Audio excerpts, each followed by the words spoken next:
Number 17, we have to verify Stokes' theorem for this vector field and this surface.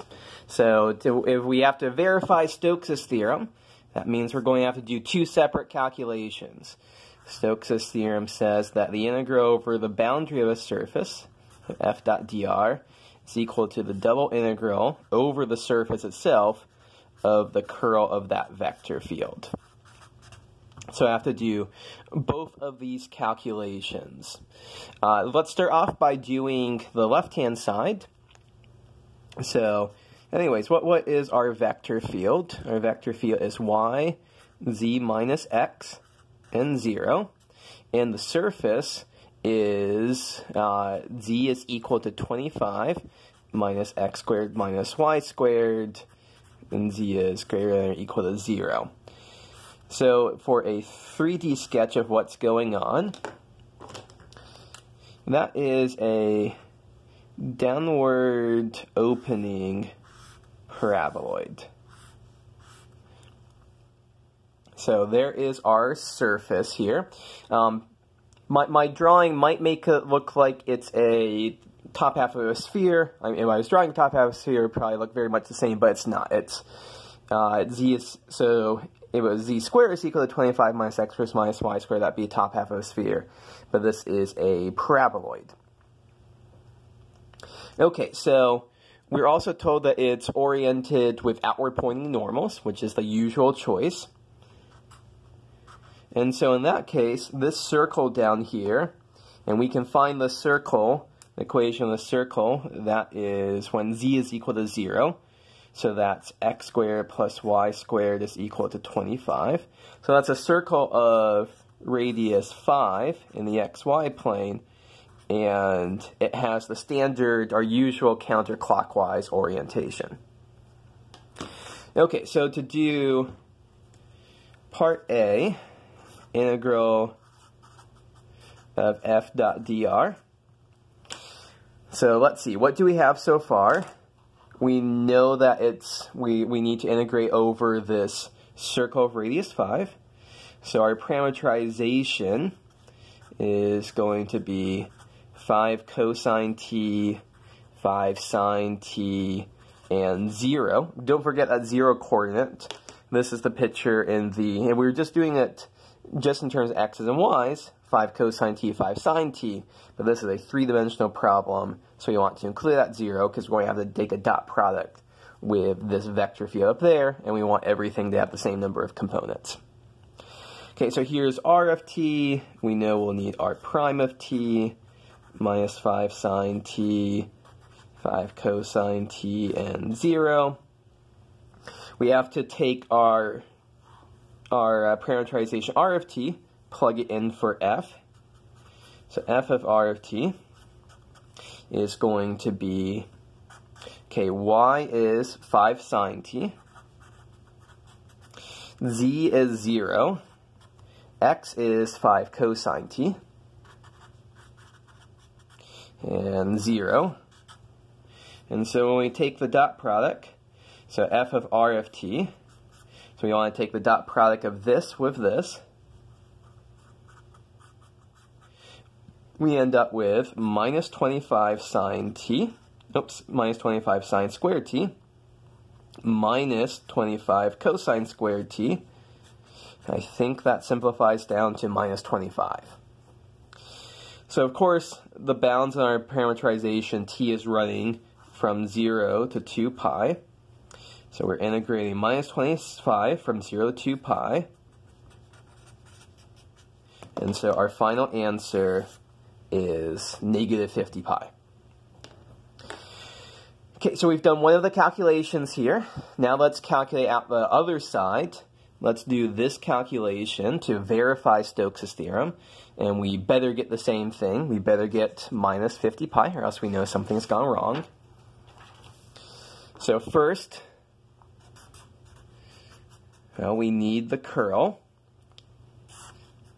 I hat, j hat, k hat, d by dx, d by dy, d by dz, and our vector field, once again, is y, z minus x, and 0. when you take the curl of this, so the I hat component is the derivative of 0 minus the derivative with respect to z of this, which is minus 1. The j hat component is the derivative with respect to z of y, that's 0, minus the derivative with respect to x of 0, that's 0. The k hat component is the derivative with respect to x of z minus x, that's minus 1, minus the derivative with respect to y of y. So minus 1. So minus 1, 0, and minus 2 is our curl. Now for the surface itself, if you remember, so we need to write down parametrization of the normal vector. So z is 25 minus x squared minus y squared. So our parametrization, g of x, y, is x, y, and z is 25 minus x squared minus y squared. So that's our parametrization. We also need our normal vector, and this is falling into the bucket of a graph of a function here. So we know that we can just read off the formula for the normal vector, which is the negative of the x partial derivative of this. So minus 2x is plus 2x. The negative of the y derivative of this, so negative 2y is plus 2y, and then 1. So you can always check that by doing t sub x and t sub y, taking the cross product of those together. We don't have to do that. We can just read this off because we're using the appropriate formulas here. Okay, so we've got our curl. We've got our normal vector. We've got our parametrization. At this point, what we really should want to do is we should take our parametrization and substitute it into our integrand. But look, our integrand's constant, so there's no x's and y's. We can't replace x with x. We can't replace z with 25 minus x squared minus y squared. So let's just go straight forward to taking the dot product of this with this. So dot product of this and that, it looks like we get minus 2x plus 0 minus 2. So that's minus 2x minus 2.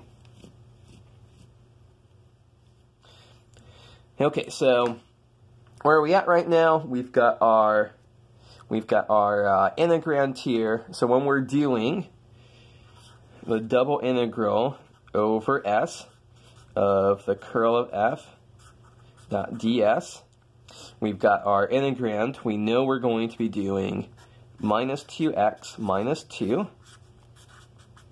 dx dy. And so now we just have to ask ourselves, what are our bounds for our parametrization? Well, what's going on here is that we are integrating over this entire region, this filled in circle here. That filled in circle there, we can see that the region xy plane that we're integrating over is simply the region that is x squared plus y squared is less than or equal to 25. And so this is actually very suggestive that we should want to convert from rectangular coordinates to polar coordinates. So right now our integral is x squared plus y squared is less than or equal to 25. That's the region we're integrating over. Our integrand is minus 2x minus 2 dx dy. So we can actually just swap this out. R is 0 to 5. Theta is 0 to 2 pi. And so this is now the integral of theta running from 0 to 2 pi. The integral r running from 0 to 5 of minus 2. What is x? X is r cosine theta minus 2 r dr d theta. So this will actually be easier for us to do, and I said in polar coordinates. Let's break this up. Let's rewrite all of this. I'm going to break this up into two chunks. One for this part of the integrand, one for this part of the integrand. And so for the first part of the integrand, this theta is running 0 to 2 pi cosine theta d theta times r is running from 0 to 5 minus 2r times r, so minus 2r squared dr. And then our other part is theta is running from 0 to 2 pi d theta. R is running 0 to 5 minus 2 dr. So let's simplify this. Well, it's not too hard to see that the integral of cosine, where theta runs from 0 to 2 pi, that ends up being 0 times, who cares what that answer is, minus this integral is 2 pi, and this integral is going to be, what did I forget here? What did I forget? I forgot that factor r.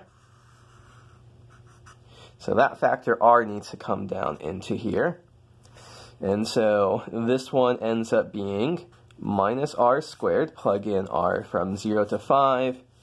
And so 0 minus 2 pi times, oops, that's a plus because I've got that minus taken care of in there. Minus 25, and sure enough, we get negative 50 pi. So we didn't get minus 50 pi. Remember, that was our answer right in here, and we didn't get negative 50 pi. We know something has gone wrong, and we should go back, check our work, fix it up. But we do get the same answer, and we should. That's what Stokes' theorem tells us, that we should get the same answer. Okay, so that's a verify Stokes' theorem problem, pretty typical. You have to do two separate calculations.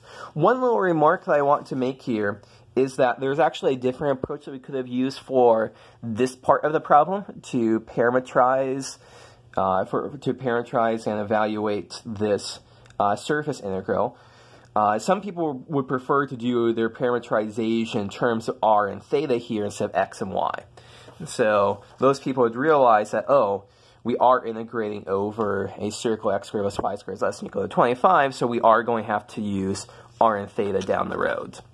That certainly is a perfectly fine way to do it. It's my preference to not do that initially, because if we made this in terms of r and theta, we'd have to calculate out the normal vector from scratch.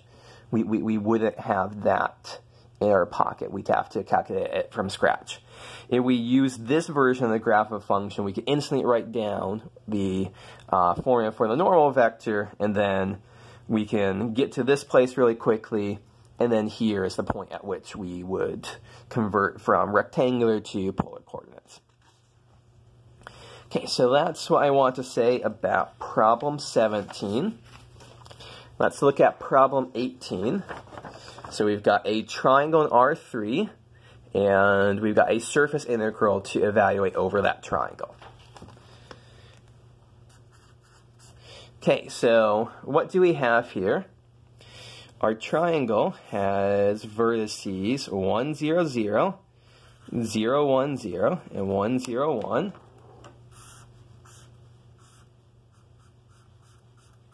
So our surface that we're integrating over is inside that triangle. And our vector field that we are integrating is a constant vector field, 1, 1, minus 2. So the first thing that we need to do here is, well, we should be asking ourselves, which type of parametrization do we want here? And so this is going to be, once again, graph of a function, where the function is going to come from the equation of this plane. So this plane has equation x plus y plus z is equal to 1.